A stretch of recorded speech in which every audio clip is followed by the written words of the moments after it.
If you haven't tried intermittent fasting, chances are you know someone who has.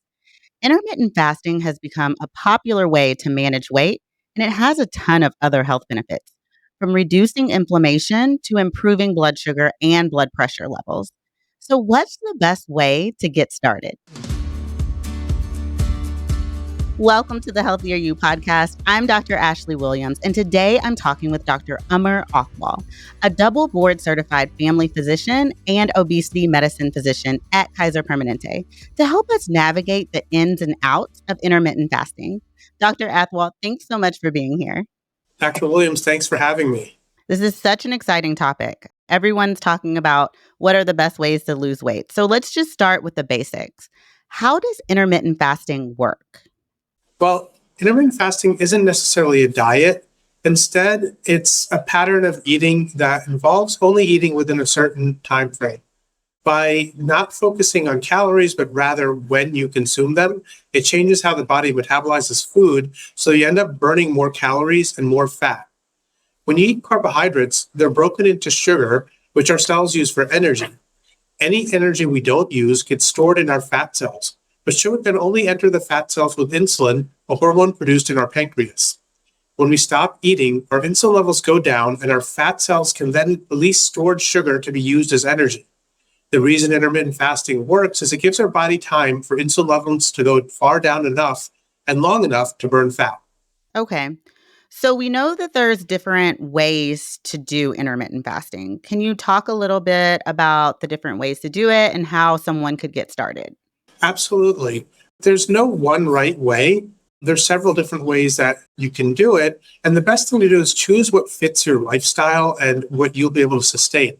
The other thing is to kind of start gradually and slowly ease into it. One of the most common ways is the 16-8 method.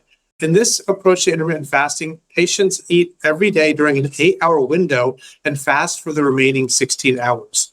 Any 8-hour window is usually fine. Some people, they choose to consume food from 8 a.m. to 4 p.m. or between 11 to 7. This is a lot easier for people rather than trying to fast for a whole day. Another method is the 5-2 method. People eat how they normally eat for 5 days a week, but on the other 2 days, they just restrict themselves to 500 calories a day. And often those 2 days shouldn't be consecutive, but scattered through those other 5 days. Another method is to eat normally one day and then fast on alternate days, so you're on-off fasting every other day. Finally, another method is to eat, stop, eat, which involves fasting for 24 hours, 1 or 2 days a week, and the remaining days to just eat your normal way. Got it. So with all of these methods, at some point, we're not eating. So any tips on fighting hunger during these fasting periods? One thing, which works for intermittent fasting and even other diets, is to redirect yourself when you're hungry. So when you feel like getting a snack, instead of snacking, go for a walk or exercise or do some other activity to take your mind off of the snack. Another important thing to do is to drink lots of water. Sometimes when you feel like a snack, just drink a large glass of water to kind of satiate yourself. Other things can be drinking a black coffee, tea, or bone broth, anything to satisfy your appetite without actually eating a snack. And remember, you don't have to be perfect. This is a lifestyle modification, and you want to try to adhere to the guidelines. But if you're not perfect and once in a while you snack, you don't follow the hours exactly, that's okay. Yeah, I think that's great advice for anyone. Like, no one is perfect. So don't put that pressure on yourself to be perfect. Can you talk about some of the benefits of intermittent fasting? Any association with intermittent fasting and weight loss? Yes, actually, intermittent fasting can help you lose weight. Many people are successful at losing weight by intermittent fasting. It pushes your body to burn fat cells during those fasting periods, which leads to weight loss. Of course, this can vary depending on other factors, including your metabolism, your diet, what you're actually eating, the amount you exercise, and of course, how well you adhere to the schedule. Additionally, people see improved blood pressure and increased insulin sensitivity, which can help lower the risk of developing type 2 diabetes. Fasting can also promote improved brain function and protect against dementia. Some studies show that fasting reduces inflammation in the body, lowering the risk of some age-related diseases. It even lowers cholesterol in some people. Okay. Yeah. So, fun fact, I actually did intermittent fasting. I had a baby last year. She is now a little over 1 year old. And after I finished breastfeeding for the year, I tried intermittent fasting along with working out. And I was actually able to lose about 40 pounds. So it can work. Again, I was not perfect. Sometimes I ate outside of the time limits that I set for myself. But I did start after breastfeeding. So what should people keep in mind if they're interested in starting intermittent fasting? Absolutely. And that's a fantastic weight loss. Congratulations on achieving that. Some things to keep in mind are one, when you fast matters. Some people fast in the morning and eat late in the day, but it's probably better to eat during an earlier window of 8 a.m. to 4 p.m., 10 a.m. to 6 p.m., and have a bigger meal in the beginning of the day so you burn more calories throughout your day. If you eat late in the day, right before you sleep, your body is not as active and not burning those calories. Another important aspect is to make sure that you maintain a balanced diet. During those periods of fasting, your body can suffer if you're not getting enough nutrients, you're not eating plenty of fruits and vegetables and lean proteins. So even though you're doing the intermittent fasting, it is important to maintain a healthy and balanced diet to maintain your nutrition. It's also very important to stay hydrated and to drink 64 to 96 ounces of water every day. And then there's some people who should maybe avoid intermittent fasting. People who have eating disorders, people who are underweight, people who have a history of low blood sugar, people who are breastfeeding, as you mentioned, people who are pregnant, and children and adolescents. Additionally, people on certain medications may have to avoid it because they have to take medications with meals.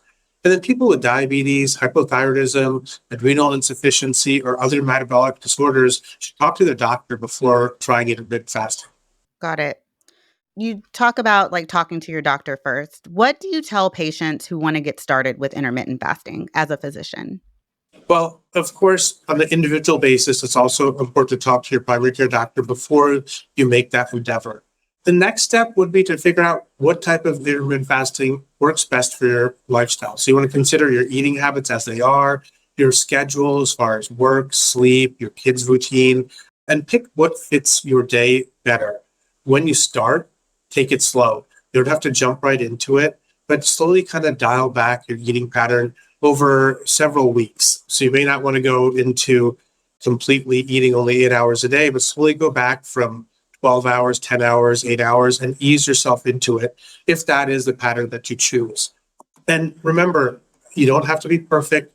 It doesn't have to be every day to begin with. You kind of slowly do it a few days until you're able to do it more consistently. And it doesn't have to be forever. And if it doesn't work for you, you can change to something else or back to your normal pattern. Great. Thank you. And thank you for all of this great information, Dr. Athwal. We learned a lot about different methods of intermittent fasting and its health benefits. Here are the top takeaways. 1, intermittent fasting focuses on when you eat rather than what you eat. 2, it can promote weight loss by burning fat cells for energy and may improve blood pressure, insulin sensitivity, and cognitive function. 3, there are several different methods, including the popular 16-8 method, which a 16-hour fast and an 8-hour eating window is key. 4, choose a method that fits your lifestyle and start gradually. Remember, no one is perfect. It's okay to experiment and see if it's a long-term fit for you. 5, to manage hunger while fasting, redirect your focus to other activities like walking and drinking water to curb your appetite.